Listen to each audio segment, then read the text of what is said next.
O Brasil é o quinto no mundo com a maior população carcerária feminina depois dos Estados Unidos, China, Rússia e Tailândia. São mais de 40 mil mulheres presas em todo o país. Sobre esse assunto, a repórter Madalene Machado conversa agora com a Subprocuradora-Geral da República, Ela Vieco. Vamos ver. Doutora Ela, obrigada por participar do programa Interesse Público e eu já começo perguntando para a senhora qual a sua visão que está hoje, as condições que as mulheres enfrentam no sistema penitenciário feminino no país. Houve um aumento exponencial, um crescimento significativo das mulheres nesse sistema prisional. Mas, de qualquer forma, elas representam um número muito menor. E aí o que acontece? Elas sempre ficam nos lugares onde alguma vez os homens estiveram, e aí então foi construída uma ala melhor, um estabelecimento melhor. Na verdade, não há um sistema penitenciário feminino pensado para as mulheres. Para a gente entender isso, tem que entender a posição da mulher na sociedade brasileira e entender que a posição da mulher, mesmo as mulheres que ocupam posições, é uma posição de desigualdade. Então, as mulheres assim, que entram nesse mercado, nesse tráfico de drogas, elas inclusive são mais estigmatizadas, porque os juízes quando dão, e até juízas quando dão sentença, são sentenças que às vezes são de penas mais graves comparativamente com a dos homens. Por quê? Mas ela é mulher, ela deveria não fugir desse papel de mulher. Qual é o papel de mulher? É o papel de ser mãe. Então, essa coisa de ser mãe, de estar numa fase reprodutiva é muito pesada para a mulher. Já falando nesse assunto dessas mulheres mães, a senhora considera positiva essa recente decisão do STF sobre essa prisão domiciliar de mulheres gestantes, lactantes ou com filhos menores de 12 anos? Sim, eu acho positiva. Eu já vi críticas por dizer, isso aí é um tipo de agora as mulheres podem fazer o tráfico e quem as agencia, vai preferir mulheres que estão gestantes, mulheres com crianças pequenas, porque daí elas vão ser soltas. Por que a gente não tenta, então, prevenir que essas mulheres que estão numa situação de vulnerabilidade social, que elas sejam capturadas por essa rede do tráfico? E como o Ministério Público tem atuado para garantir esses direitos dessas mulheres presas? Eu, nesse ponto, nessas situações de mulheres com crianças, os meus pareceres são sempre no sentido de de ter essa perspectiva de que a mulher, eu não posso jogar nela essa culpa. Que a gente tem que entender que ela está dentro dessa condição e então não pode jogar nela nem na criança, Agora eu vejo que as pessoas seguiam muito por essa coisa da criança, do interesse da criança. Eu também acho que interesse eu não estou tirando isso, Mas eu acho que tem que ter muito presente que as mulheres, elas estão entrando nesse mercado das drogas por conta da sua vulnerabilidade social. Então precisa de políticas públicas que reduzam essa vulnerabilidade. Doutora Ela, muito obrigada por participar do programa Interesse Público e conceder essa entrevista para a gente. Eu que agradeço. A repórter Érica Picelli acompanhou o debate sobre a situação das mulheres no sistema prisional realizado aqui na Procuradoria-Geral da República. Vamos acompanhar? Tenho 21 anos, primeira vez que eu estou presa, primeira gestação, estou de 9 meses já. Eu estou com 7 meses, nos dias de gestação, faz 4 meses que eu estou presa. Eu peguei 5 anos e 6 meses, que já cumpriu inicial fechado. A alegria da maternidade é dividida por uma dor imensa. Mulheres que estão pagando pelos erros que cometeram, são privadas também do convívio com os seus bebês. Crianças inocentes que já nascem condenadas a viverem distantes de suas mães. Eu fui presa porque eu estava levando droga para o presídio. Esse foi um dos temas debatidos no evento que o Ministério Público Federal realizou para discutir a situação das mulheres no sistema prisional brasileiro. Iniciativa que faz parte do projeto MPF Cidadão 30 anos da Câmara de Controle Externo da Atividade Policial e Sistema Prisional. A presença da mulher nas prisões tem crescido numa proporção assustadora, mais de 3 vezes do que tem crescido a população masculina nas prisões.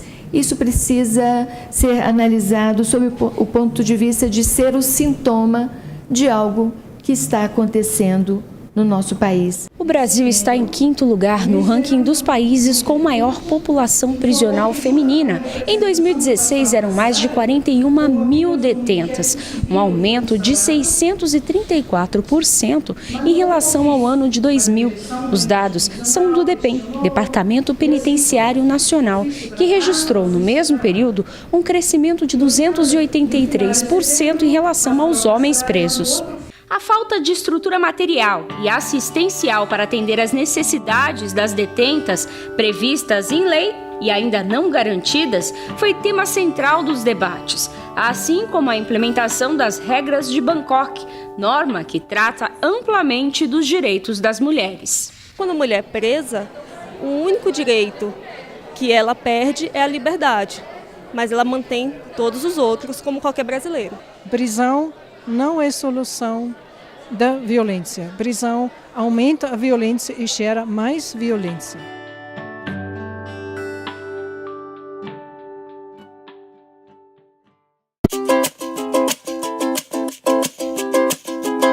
Você sabia que produzir dinheiro é crime? Em Jales, no estado de São Paulo, um homem foi preso em flagrante com mais de R$8 mil em notas falsas feitas na própria casa. Alterar ou fabricar nota e moeda brasileira ou de outro país é crime contra a fé pública, que fere a soberania do Estado. A pena para essa conduta é de reclusão de 3 a 12 anos e multa. Quer mais informações desse tipo? Acesse facebook.com/mpfederal. E veja a seguir, os ciganos são tema da segunda reportagem da série sobre comunidades tradicionais. Veja como o Ministério Público vem ajudando a combater o preconceito e preservar a cultura cigana na Paraíba. Até já!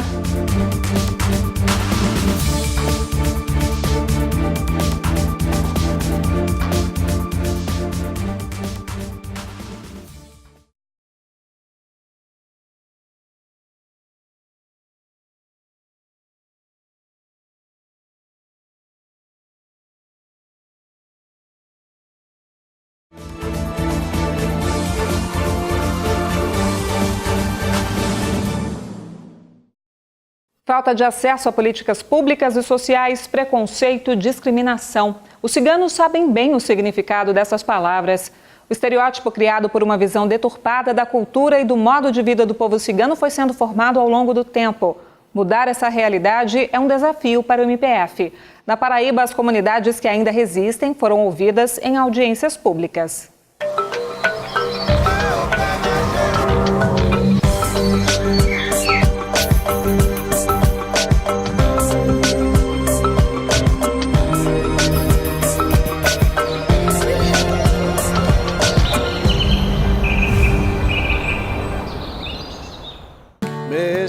Se encontrar, sem alinhar o que queda. A beleza das roupas e dos movimentos da dança cigana não escondem a realidade difícil dessas comunidades tradicionais, marcadas pelo preconceito e pela pobreza. Chegamos aqui no ano 1574. 1574, estamos em 2018, está se aproximando de 500 anos. Até hoje, nós vivemos sofrendo às margens da sociedade. O desabafo dele representa o sentimento de muitos ciganos que tentam ter seus direitos respeitados. Os ciganos de Brasília são um dos únicos no país que conquistaram o direito da posse definitiva da terra onde vivem. E nós sonhamos que aqui seja construído o Centro de Resgate da Cultura Cigana, que daqui saia homens e mulheres, jovens e adultos capacitados em toda a área, para provar também para as autoridades que somos capazes. Em Sousa, cidade paraibana localizada a 438 quilômetros da capital, João Pessoa, existem 3 assentamentos ciganos, com 89 famílias e cerca de 1.000 pessoas vivendo em casas bem simples. Infelizmente, nós não temos, a não ser o papel de energia, nós não temos um documento dessa casa para dizer isso aqui é de vocês. Eu fiz tanto pedido, mas infelizmente até agora nós não chegamos a receber o documento das casas. Nas marcas do rosto de Dona Iracema, uma vida onde existe carência das coisas mais básicas. Para mim falta muita coisa, que eu vivo dentro de uma casa velha, caindo, de barro. Eu não tenho marido, eu não tenho pai, eu não tenho mãe, eu não tenho ninguém, só tenho meus filhos, certo? Eu vivo pedindo, vivo lendo mão, vai me dando oração para arrumar o pão para comer, certo? Eu não tenho ninguém. O líder dos assentamentos, o cigano Francisco Vidal, explica que na década de 80, o governo estadual da época construiu algumas casas. E essa foi a única melhoria até hoje dentro da comunidade. Antes a gente morava todo mundo em barraca e veio essas casinhas e não deu essa melhora, né? Mas daí em diante não teve muita melhora não. A falta de acesso a políticas públicas e sociais, além de outros problemas enfrentados pelos ciganos na Paraíba, chegaram até o Ministério Público Federal, que realizou no ano passado audiências públicas nas comunidades para ouvi-los e tentar garantir os direitos desse povo. O importante é termos essa dimensão de que é um trabalho contínuo, é um trabalho que requer esse constante empoderamento das lideranças para que eles se organizem cada vez mais e visem o coletivo do grupo cigano, e o que não é fácil diante da grande vulnerabilidade que essa população enfrentou durante as últimas décadas e até séculos, e de exclusão muito dura, muito pesada, de discriminação talvez das mais fortes discriminações que eu conheço naquela região é a discriminação com o povo cigano. O meu sonho era ver essa comunidade alegre, todo mundo morando na sua casinha de tijolo bem feitinha, um ginásio de esporte, um lazer para as crianças ciganas, que aqui não tem.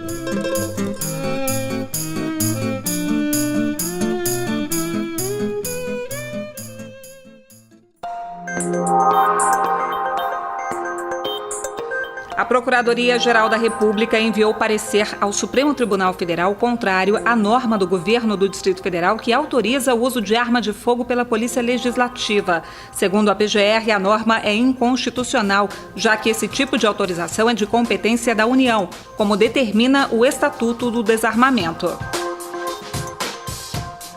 O dinheiro recuperado pela Força Tarefa Lava Jato de combate à corrupção no Rio de Janeiro será destinado à reforma de escolas no estado. Inicialmente, 11 instituições serão beneficiadas com cerca de R$1 milhão. O termo de cooperação para a liberação dos recursos foi assinado pelo Ministério Público, a Procuradoria-Geral do Estado, o Fundo Nacional de Desenvolvimento da Educação e a Secretaria de Educação do Rio de Janeiro. O MPF está agora no Instagram. A rede social de compartilhamento de fotos e vídeos aberta ao público traz informações sobre a atuação das unidades do Ministério Público Federal em todo o país. Com o segundo maior número de usuários no mundo, o Brasil tem hoje 45 milhões de pessoas conectadas pelo Instagram.